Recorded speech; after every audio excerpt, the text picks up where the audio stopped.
Raciocínio lógico e matemática em concurso é a disciplina que mede sua capacidade de organizar informação, enxergar padrões e tomar decisões com base em regras.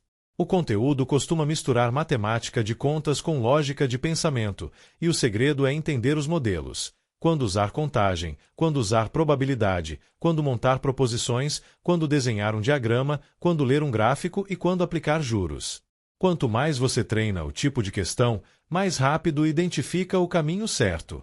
Em análise combinatória, o objetivo é contar possibilidades sem listar uma a uma. A primeira ferramenta é o princípio fundamental da contagem. Se um processo tem etapas independentes, e a primeira etapa pode ocorrer de A maneiras, a segunda de B maneiras e a terceira de C maneiras, então o total é A vezes B vezes C. Isso aparece em placas, senhas, códigos, rotas e escolhas sucessivas. Um cuidado importante é verificar restrições, se há repetição permitida ou não, se há proibição de certos dígitos, se a ordem importa, se há itens iguais, se existem condições do tipo não pode começar com 0. Quando a ordem importa e você escolhe K elementos distintos a partir de N, sem repetição, você está em arranjos. A ideia é escolher e ordenar. A primeira posição tem N opções, a segunda tem N-1 e assim por diante, até K posições. A fórmula vira N fatorial dividido por N menos K fatorial. Quando a ordem não importa, e você escolhe apenas um grupo de K elementos a partir de N, sem repetição, você está em combinações. A mesma seleção pode ser ordenada de várias maneiras, então você pega o número de arranjos e divide por K fatorial, resultando em N fatorial dividido por K fatorial vezes N menos K fatorial. Em problemas de comissão, seleção de pessoas, escolha de itens, isso é o mais comum. Permutação é um caso especial em que você ordena todos os N elementos, então o total é N fatorial. Se existem elementos repetidos, como anagramas com letras iguais, você divide por fatoriais das repetições para não contar arranjos indistinguíveis. Uma forma prática de não confundir é repetir uma pergunta mental: a ordem importa? Se sim, tende a ser arranjo ou permutação. Se não, tende a ser combinação. E outra pergunta: estou escolhendo todos ou apenas alguns? Se todos, permutação. Se alguns, arranjo ou combinação. Em concursos, também aparecem contagens com repetição. Se a ordem importa e há repetição permitida, cada posição mantém o mesmo número de opções, então o total vira N elevado a K. Isso aparece em senhas com dígitos, quando repetição é permitida. Se a ordem não importa e há repetição permitida, o modelo é mais avançado, mas às vezes a banca não vai tão longe. Quando vai, o aluno precisa reconhecer combinações com repetição, mas o mais comum no nível geral do edital é trabalhar com os casos básicos e com princípio de contagem com restrições. Probabilidade entra logo depois como contar casos favoráveis e dividir por casos possíveis, sempre em um espaço amostral bem definido e equiprovável.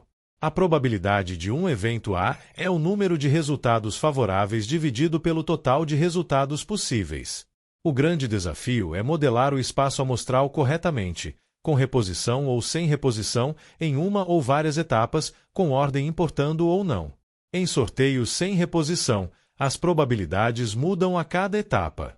Em sorteios com reposição, elas permanecem iguais. Em eventos independentes, a probabilidade conjunta é o produto das probabilidades. Em eventos dependentes, você usa probabilidade condicional. A probabilidade condicional de A dado B é a probabilidade de A e B acontecerem dividida pela probabilidade de B, e isso formaliza restringir o universo quando uma informação já é conhecida. Também é essencial reconhecer união e interseção. União é A ou B, interseção é A e B. Para eventos que podem acontecer juntos, a probabilidade de A ou B é P, A, mais P, B, menos P, A e B, porque a soma simples conta duas vezes a parte comum. Se os eventos são mutuamente exclusivos, a interseção é zero e vira apenas P, A, mais P, B. O complemento é tudo que não é o evento, então P, não A, é um menos P, A. Muitas questões de pelo menos um e nenhum são resolvidas mais rápido pelo complemento. Em vez de contar diretamente as formas de ocorrer pelo menos um sucesso, você calcula a probabilidade de nenhum sucesso e subtrai de 1. Em problemas com repetição de tentativas, Isso economiza tempo e reduz erro. No raciocínio lógico, você trabalha com estruturas de argumentação. Dedução é quando, a partir de premissas, você conclui necessariamente algo se as premissas forem verdadeiras. É o raciocínio típico de lógica formal, usado em silogismos e implicações. Indução é quando você generaliza a partir de casos observados, sugerindo uma regra provável, mas não garantida. Em prova, a banca cobra mais a dedução, validade de argumentos, equivalências lógicas, contradições, negações e consequências. Diagramas lógicos aparecem principalmente como diagramas de conjuntos, usados para problemas de inclusão e exclusão. Você pode ter 2 ou 3 conjuntos, como pessoas que possuem certas características, e a questão pede quantidade em cada região. A ferramenta-chave é o princípio da inclusão-exclusão. Para 2 conjuntos A e B, o total em a união B é A mais B menos a interseção. Para 3 conjuntos, você soma os 3, subtrai as interseções 2 a 2 e adiciona a interseção tripla. O diagrama ajuda a enxergar onde cada número vai, mas o cálculo precisa respeitar o que o enunciado dá. Às vezes ele dá apenas A, às vezes dá A, que já inclui quem está em A, e B. Ler com precisão é o que evita colocar o número na região errada. Em proposições e conectivos, você precisa entender como frases viram valores lógicos. Uma proposição é uma sentença que pode ser verdadeira ou falsa, sem meio termo. São Paulo é capital do Brasil é proposição falsa.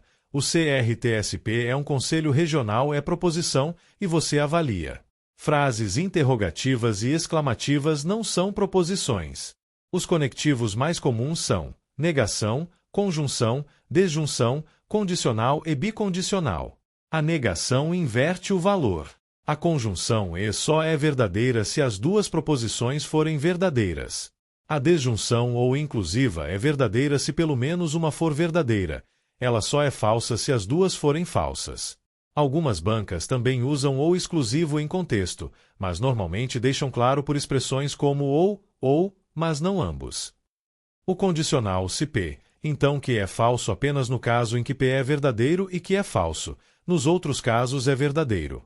Esse detalhe é o que mais derruba candidatos, porque o então na linguagem natural parece exigir causa, mas na lógica é uma relação formal. O bicondicional P se e somente se Q é verdadeiro quando P e Q têm o mesmo valor lógico. Um ponto muito cobrado é a negação correta de proposições com conectivos. Negar P e Q vira não P ou não Q. Negar P ou Q vira não P e não Q. Negar-se P então Q vira P e não Q. Esse último é muito importante. A negação de uma implicação não é se não P então não Q. Isso é a contrapositiva, que é equivalente ao condicional original, não a negação. Aliás, equivalências do condicional são um tema típico. Se P então que é equivalente a não P ou Q e equivalente à contrapositiva se não Q então não P.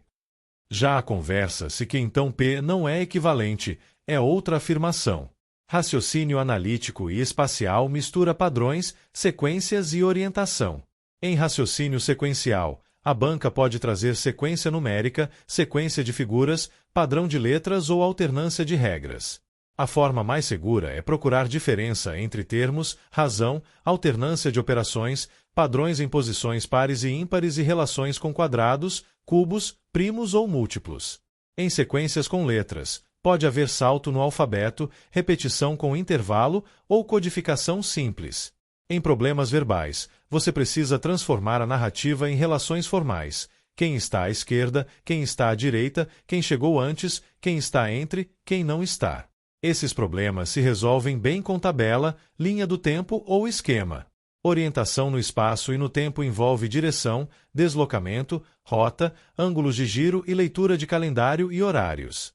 Questões de deslocamento costumam ter pegadinha com virar à direita dependendo do sentido em que a pessoa está voltada.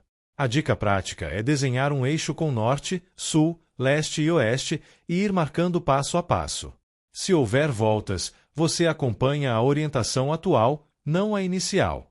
Em tempo, aparecem intervalos entre datas, conversão de horas e minutos, fusos em versões simples e cronogramas. Em todo caso, esquematizar reduz erro, porque a mente tende a pular etapas. Análise de dados inclui estatística básica e interpretação de gráficos e tabelas. Média aritmética é soma dos valores dividida pela quantidade. Média ponderada usa pesos, muito comum quando há diferentes quantidades ou importâncias, como notas com pesos ou preços com quantidades. Moda é o valor que mais aparece. Mediana é o valor central quando os dados estão ordenados. Se a quantidade de dados é par, a mediana é a média dos dois centrais. A banca gosta de confundir mediana com média e de usar conjuntos com valores extremos para mostrar que a média é sensível a outliers, enquanto a mediana é mais robusta. Outra pegadinha é esquecer de ordenar os dados antes de achar a mediana. Interpretação de gráficos exige olhar eixos, legenda, unidade e escala. Um gráfico de barras compara categorias. Um gráfico de linhas mostra a evolução no tempo. Um gráfico de setores mostra proporções de um todo. Em tabelas, você precisa identificar o que é linha, coluna e total. Questões comuns pedem variação absoluta, variação percentual e comparação entre períodos. Variação absoluta é diferença direta. Variação percentual é diferença dividida pelo valor inicial, vezes 100. Se um valor passa de 50 para 60, a variação absoluta é 10 e a percentual é 20%. Se passa de 60 para 50, a variação percentual é negativa e tem magnitude diferente quando você compara com 60, o que pode confundir. Outra coisa, cuidado com gráficos com escala quebrada ou eixo que não começa em zero, porque isso altera a percepção visual. Matemática financeira geralmente aparece em juros simples e compostos, descontos e taxas. Juros simples são calculados apenas sobre o capital inicial. A fórmula é juros igual a capital vezes taxa vezes tempo, e o montante é capital mais juros. Se a taxa é mensal e o tempo é em meses, está coerente. Se o tempo está em anos, você precisa converter. Juros compostos são diferentes. Os juros são incorporados ao capital a cada período e por isso o crescimento é exponencial. O montante é capital vezes um mais taxa elevado ao tempo. O erro mais comum é usar simples quando o enunciado indica capitalização ou usar composto quando o enunciado diz juros simples. Outra dificuldade é interpretar taxas, taxa nominal, taxa efetiva, taxa mensal equivalente a anual e vice-versa. Em provas de nível médio e técnico, costuma aparecer equivalência simples, como transformar uma taxa anual em mensal aproximada em juros simples ou usar a relação de juros compostos para encontrar taxa por raiz, quando o nível da banca exige mais. Em muitos casos, a banca facilita dando valores que resultam em contas inteiras ou potências conhecidas. Descontos e taxas aparecem quando você calcula valor presente. Desconto pode ser simples ou composto conforme o regime. No desconto simples, o valor descontado depende do valor nominal e do tempo. No desconto composto, a lógica é trazer o valor futuro para o presente dividindo por um mais taxa elevado ao tempo.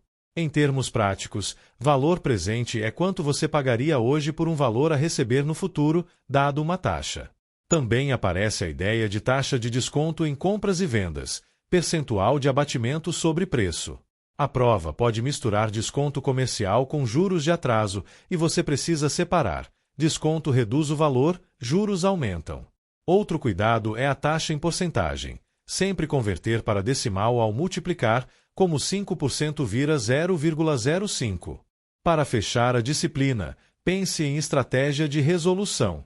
Em combinatória e probabilidade, o maior risco é não identificar se a ordem importa e se há reposição. Em lógica, o risco é negar errado e confundir equivalência com inversa. Em dados, o risco é ignorar a escala e confundir média com mediana. Em finanças, o risco é usar regime errado e misturar unidades de tempo e taxa.